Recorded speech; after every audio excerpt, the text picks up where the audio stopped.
آخی من با تو خوشبختم. من با تو خوشبخت بودم. آخر از تمامی چیز گذشتم. چرا با من این گونه میکنی؟ آخر من با تو چند بار گفتم دیگر از پسم نگرد.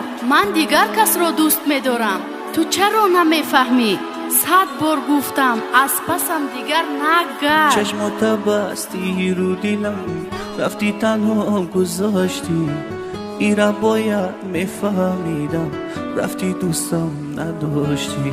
رفتی گذشتی از من، از تمامی خاطرهام.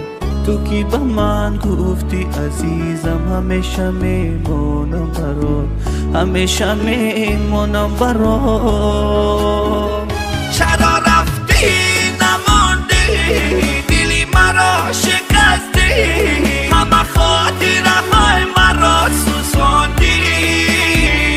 چرا رفتی عزیزم، رفتی و برنگشتی، چرا از قلبی پاکی من گذشتی.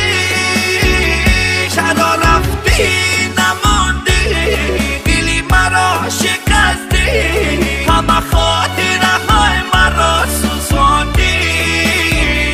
چرا رفتی عزیزم، رفتی و برنگشتی، چرا از قلبی پاکی من گذشتی.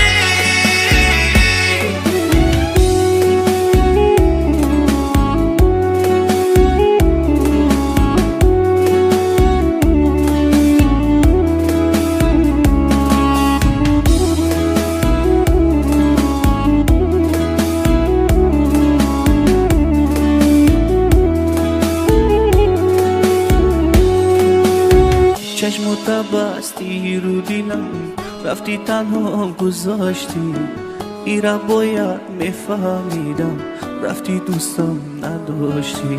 رفتی گذشتی از من، از تمامی خاطرهام.